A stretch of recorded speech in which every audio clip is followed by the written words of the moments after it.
Well, welcome back, my friends, to another rousing rendition of Choir Boys Outdoors, a TOOR VELLEM in CPM 154 rendition, if you will. Listen, before we get into this thing too deep now, this one's from JR. You know it has to be.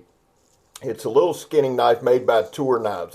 I have only ever demonstrated or reviewed one other product from TOOR, and that was an axe, and I really loved it. Hatchet, tomahawk, whatever the hell you call it. I was a fan of it. Now, here's the deal.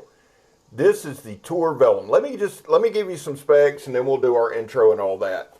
The overall length is 7.5 inches or 191 millimeters. The blade length is 3.5 inches or 89 millimeters. Blade thickness, this is important, is 0.1 inch or 3 millimeters. Blade steel CPM 54. Blade finish KG gun coat. Handle material. Now this one shocked me. The handle material is ebony wood, and we'll talk about that in a minute. The weight, and this is big, is 3.4 ounces. Of course, it was made in the good old US of A. It came with a Kydex sheath. I about said compact, but it came with a Kydex sheath. Dope little setup. Now here, this is my grandfather's Uncle Henry Schrade, another American-made blade. I thought we'd compare it. Just so you can see the size. That Uncle Henry's been rode hard and put up wet, but you see the size comparison there. I love the blade shape on this knife. Now, let me say this up front. The knife came insanely sharp from JR. It had a great edge on it. The edge geometry looked good. Everything looked good. The ergo's good, all of that good. I've used this knife a lot before I ever shot this video. I don't normally do that. I really don't. But in this case, I did. I've made a lot of shorts with it, and I've shaved up a lot of fat wood with it. I absolutely, and that little karate there, absolutely adore this knife. I love the way it feels in the hands. That being said, there was a time in this country, guys, where 22 veterans a day took their own lives. Now, stats are everywhere, okay? Depending on the stats you read. Weekend numbers are a little higher, I've come to find. That's why on this channel we focus on the number 0. Anything over 0 is simply unacceptable. Vets, all that means, that whole thing, all it means is this: we love you, you're welcome here. We're back to blue, we're here with Sport Lil, all to the chagrin of many. I can't make you understand, that's okay. How do you do that, Scab? Well, we don't break the damn law, it's pretty easy. Finally, if you are an addict, never quit quitting. That's so important, man. It's a daily fight. I know it because I fight it every damn day. Now, here's the deal. Back to the knife. Every time JR sends a knife, I'm so grateful. Without JR, and I don't just say this, it's the way I feel. Without JR, man, we wouldn't be where we are. That's just facts. He sends some of the most dope-ass knives out there for us to check out. Knives that you're probably not going to see on other channels, at least getting used, and he's all about me using them. Which, praise the Lord for that, because that's what this channel is about. If you're new here, we believe in function. Okay, I don't do fit and finish a ton. I don't talk about the design. I don't do any of that shit. And it's important. I know other channels do it and do it well. What we do is we pick the knife up and we just start cutting shit. We don't call them tests. Well, we do, because that's a generic term. But the way we test the knife, we use it. That's it. I'm an advocate for using your knife. Now, if it's a million-year-old obsidian blade that your great-great-grandpa made, no. But if you're going to buy a knife to use the damn thing. That's the belief there. Now, a couple videos ago, I had Megatron peel an apple because I got in this game. Before I ever got in this game, I was watching the channel, don't matter who. I don't even think they have one anymore. And the guy couldn't peel an apple, and he blamed the damn knife. And I'm like, sorry, my guy. But that's kind of stuck with me. Skill set sticks with me. And so I asked Megatron to do one. She hates peeling apples. And after doing this, I can see why. Now, I'm a terrible knife peeler, but this thin edge made it very nice. This is a very thin, very slicey knife. And JR said he was going to use it mostly to skin small game. It's also an excellent apple, and it's a hell of a cutter. I love that blade shape. The blade shape and the handle together almost remind me a little bit of a cold steel Colossus. It's the one knife, cold steel knife, that I wish I had, I didn't. but it's similar to me. I know it doesn't look identical, but I love that fat belly and I love the contoured handle. Now, I'm going to read you, JR always sends a spec sheet, always sends it. So I'm going to read it off. These aren't my words. Watch the video, watch the knife work, listen to the melodious tones, because I'm going to read this off. TOOR is super stoked to introduce the VELLEM, an updated version of the past TOOR knife Skinner, arriving just in time for hunting season, so I assume last fall. Having the right blade in hand when harvesting meat is critical for success. And the VELLEM's curved belly, just talked about it, and ergonomic grip, just talked about it, will provide peace of mind that all your preparation and hard work has paid off. With an overall length of 7.5 inches, a thickness of only 0.1, and a weight of 3.4 ounces. Now guys, that's lighter than a ton of folders. It's lighter than just about any folder I carry. 3.4 ounces. So you could throw this in a pack. It's small enough you could pocket fixed blade carry it. That's exactly what I've enjoyed doing. The VELLEM is made from CPM 154 steel, which allows for greater edge retention and is also user-friendly for field sharpening, which that is a major factor. The VELLEM's antler-textured ebony handle feels the need for dexterity but adds a timeless look that just can't be ignored. We secured the incredibly dependent ebony from our neighbors here in San Diego, Taylor Guitars.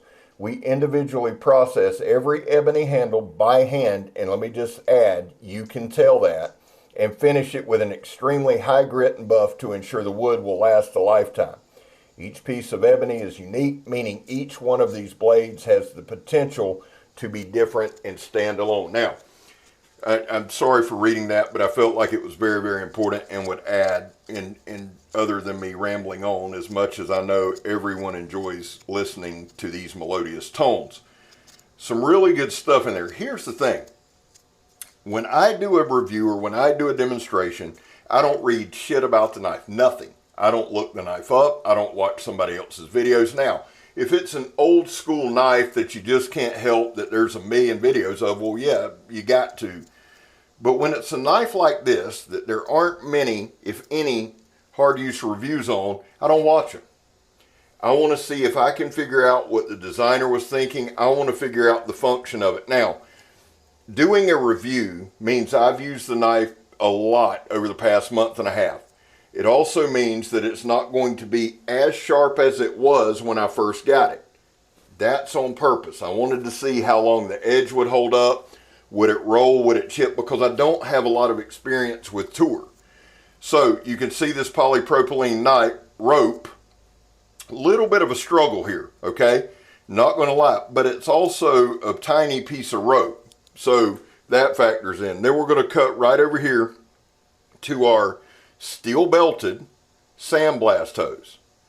Steel belted sandblast hose, you see it every video. I do that for a couple of reasons. That's very thin layers of steel, yet it's steel nonetheless. So if the heat treat's not spot on, if the edge geometry's not right, if something's off, it's going to roll, it's going to chip, it's going to bend, right?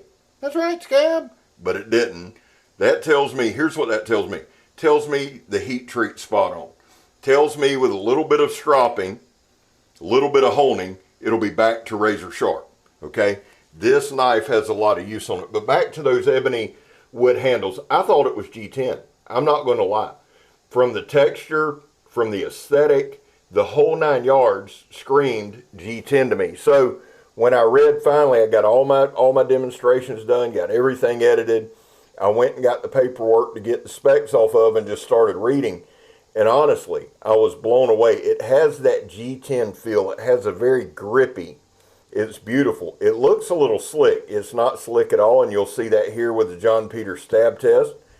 It is very conducive for this. Now, I mention this every video, and I'll continue. You notice I don't do the psycho killer stab up, swing my elbow around my ass. It's a 6 to 8 inch punch. Why? Well, really, truly, honestly, we want to watch the knife work, not how hard old Scabber can stab. 2, if you happen to be in that situation where you'd have to do something like that, it's going to be up close and personal and limited space. All right? Makes sense? There we go. Now, here's some more fat wood, just some quick shavings, and I did this a ton, guys. I absolutely love the ergos of this knife. It's got a slight ramp. Look, well, I did a shitty job of showing it, but nice sharpening choil there. The point's on point. Now, again, we have wore this edge down. When it came in, it was a 9.5, 10 on the sharpness scale. Now, here's the thing. I've used it for about a month and a half, and that's 2-inch ratchet strap. I've used it. Hadn't stropped it. I didn't do anything before this review. And I'd say we're at a 6, 6.5, 7 on the sharpness scale.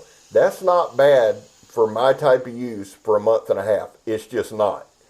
Now, we're going to do some pulls, and I will hone this thing up, and I'll send it back to JR. But again, being 154, it's not going to be hard to sharpen. The edge bevels, the angles there are great. They look very, very even all the way across. So it's not going to be hard to hone this thing up and get it back to razor sharp. The handle and the jimping on the back, when I go to a fencing grip, there's some jimping there. It looks somewhat aggressive. It's not. It's rounded. It feels good in hand. This is one of those knives, man, that you can pick up. And when I do the narration on these guys, a lot of times I'll have the knife in my hand like I do now. It gives me a sense or a feel for it. And just feeling it now, it's got a very, very thin neck, okay? There's a nice choil there for your hand. There's a sharpening choil right under that. There's a nice finger groove choil. The fencing grip to me is one of the most comfortable that I've seen. The ebony wood feels very good. I don't feel any sharp points at all. None around the screw holes there. Sometimes there can be some sharpness there if you're not careful. There's none. It has a lanyard hole. The inner grip. Now here's kind of something that's wild because it's got like an open style inner grip, meaning it doesn't lock you in, it doesn't close you off. It does on the top with that choil, but at the bottom it doesn't. So the bottom is probably 3 3/4, if not 3 7/8 inch. That's not a huge inner grip, but the way it's opened at the bottom and allows, you can ride your pinky right on the bottom if you want, comfortably. When you spin it over, it's got that flared pommel type. It's not a pommel, but it's flared at the bottom so you can get a good stabbing grip on it. Very, very comfortable to use. The ridges in the ebony wood are deep and they're accentuated, right? But they're smooth. It feels great in hand. Now, I wanted to do some light batoning because no matter what you need, I've said this, Richard, my buddy Richard, Ricky Ricardo says this all the time. The perfect knife for the job is the knife you have in hand, meaning work with what you got. And Richard's background, he spent some time with some boys overseas in the sandbox. He worked with a group of guys where you made do with what you had, right? Therefore, I wanted to show all the way around. We're going to cut some zip ties. We did some whittling. We did some food processing. Overall, guys, I would give this knife, and I'm just being honest, really, for me, for its use, function-wise, 10 out of 10. It's an awesome knife. The edge here, again, is a little wore down, but that's over a month and a half of use. I could use this knife all day, every day. Quick hone up and go. It's comfortable in hand. The ergos are honest. Awesome. They're honestly awesome. There you go. And you're going to see right here, we've wore it down pretty good. And again, I'll do some stropping. I'll do some honing. We'll get it back and I'll send it to JR. Listen, I got a quick favor to ask everybody. I love the TOOR VELLEM. Let's move on for that for 1 second. I'm going to pin a short in the comments below. I'm pinning a short in the comments below. I'm going to ask everyone to share it. You say, Scab, I don't have a channel. Well, you text. Go to the short, go 3 steps down on the right-hand side. It'll say share, hit share, send it to a friend, say, hey, this is an idiot that I watch every day play with a knife. Guys, please do that. I'm doing an experiment. It's important, and I would appreciate it. That being said, I'm Scab. You're not. I'm gone, son.